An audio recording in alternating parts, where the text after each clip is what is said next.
Assalamu alaikum, cher. Pouvez-vous m'expliquer le hadith du prophète sallallahu alayhi wa sallam sur le fait de rester assidu dans l'adoration lors de la fitna? Une seconde, Inch'Allah Ta'ala, je cherche le numéro du hadith. Donc pour le premier hadith qui dit, voilà, il a été affiché, une adoration période de trouble et de désordre est comme une hijra vers moi.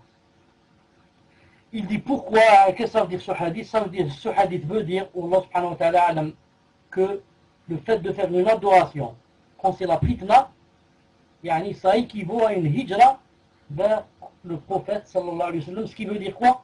Ce qui veut dire que pendant la fitna, il y a des fitna, seuls quelques-uns, yani, ils restent debout. La plupart, ils tombent.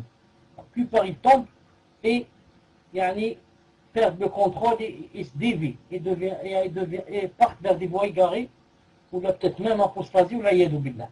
C'est pour ça que le fait de tenir pendant la fitna, c'est comme si tu tenais une braise de feu dans ta main, comme dans l'autre hadith authentique.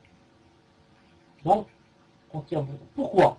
Sinon maintenant, quand tout va bien, est-ce que c'est difficile d'adorer Allah? Tout va bien. On est, masha'Allah, il y a la sécurité, il y a l'argent, il y a la famille, il n'y a aucun problème. Donc c'est très facile d'adorer Allah Azza wa Jalla. Mais attends, quand il va y avoir la fitna, on va voir celui qui va rester debout et celui qui va tomber. On va voir le sincère et on va voir qui était l'hypocrite.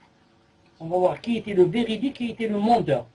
C'est pour ça que pendant la fitna, l'adoration, sa récompense devient beaucoup plus grande que pendant normal. Pendant un temps normal. Non.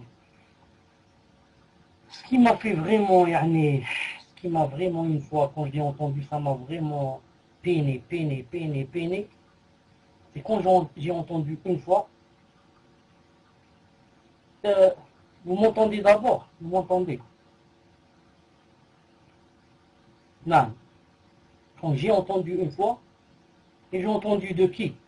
Si on m'avait raconté ça, je dis non, c'est pas vrai. Non, ce que vous dites, c'est pas vrai. Mais je l'ai entendu de la bouche. De la bouche de qui? Du frère. Du frère.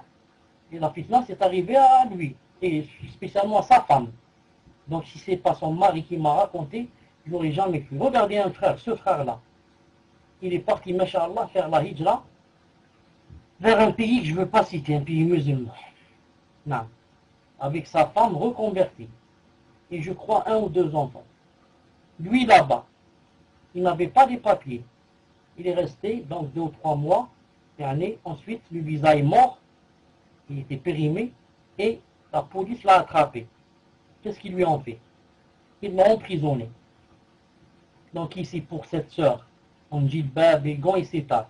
C'est une fitna. Ça. Donc là, elle doit l'aider, le soutenir, être avec lui, le faire patienter. Qu'est-ce qu'elle a fait pendant son absence? C'est pas beaucoup absenté, peut-être 3 ou 4 mois de prison. Qu'est-ce qu'elle a fait? Elle a connu un homme sur l'internet. Et elle a apostasié, elle a quitté l'islam. Et est partie avec cet homme revenu en France, c'est-à-dire elle a fait la hijra vers lui. Maintenant, auparavant elle a fait la hijra vers le pays musulman, maintenant elle fait la hijra du pays musulman vers le pays kafir et vers le kofar, le kafir, pour aller vivre avec lui. Elle vit maintenant avec lui en concubinage. Elle a dit, il n'y a plus le prophète, il n'y a rien, c'était pas un prophète, c'est rien. Je dis, subhanallah, hasbunallah, ni'mal wakil, pour quelqu'un qui est en prison. Donc lui, ce frère-là, c'est une fitna pour lui ou pas une fitna? Il aurait pu, quand il sort aussi, il jette tout. Mais lui, il est masha'Allah. Bien sûr, il est tombé malade un certain temps, c'est normal. Ça doit lui être... il a reçu un coup de poignard dans le cœur. Là, mais, sauf, masha'Allah, Allah Ta'ala a raffermi son cœur. Là, il a quoi? Il a patienté. Et je crois que très bientôt, Inch'Allah Ta'ala, il va se marier. Si ce n'est, il s'est marié. Il faut regarder les fitnas, comment qu'elles viennent et comment les gens sont dans la fitna. Certains tombent carrément et d'autres maintiennent. Ce sont les véridiques. Ce sont ceux qui sont rentrés dans cet islam-là, appliquent pour Allah, pour son paradis et pour être préservés de l'enfer. ce n'est pas pour des buts de cette dunya. Ah, j'applique, mais si je trouve un homme qui est plus riche, je quitte. J'applique, mais si je trouve ceci, cela, j'abandonne. Si j'ai une petite fille qui me donne une gifle, j'abandonne. Non, regardez, subhanallah, en prison, quelqu'un a besoin de qui? Il a besoin de sa femme. On a fait la hijra pareil. Si maintenant je suis en prison, tu ne secondes pas. De qui aurais-je donc besoin? Je n'ai besoin de personne. C'est pas toi, ma femme, qui vient me seconder. Et voilà que j'entends, elle est avec un autre homme. Et si au moins elle était avec un autre homme, c'est moins grave.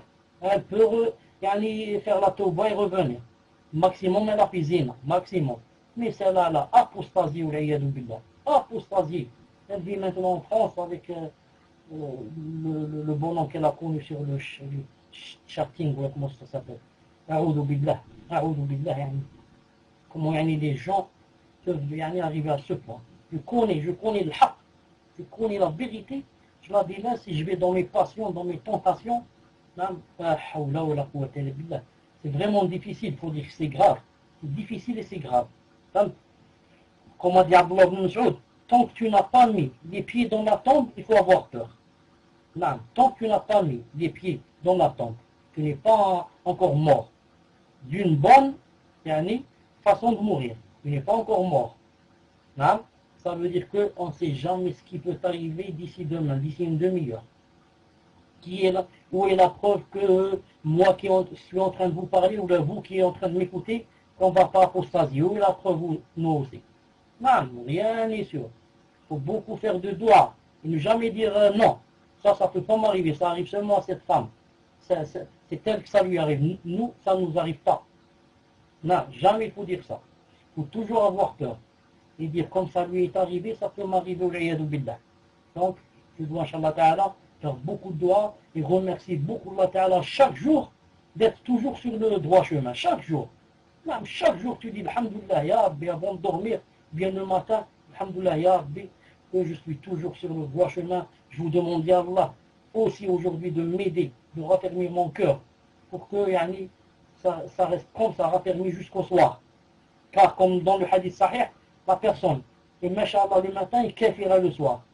Elle est kafira le soir, musulman le matin, et ça change. On revient à nos questions, Inch'Allah Ta'ala. Que peut-être, même je suis sûr que peut-être certaines sœurs qui m'entendent, peut-être qu'elles connaissent cette sœur-là.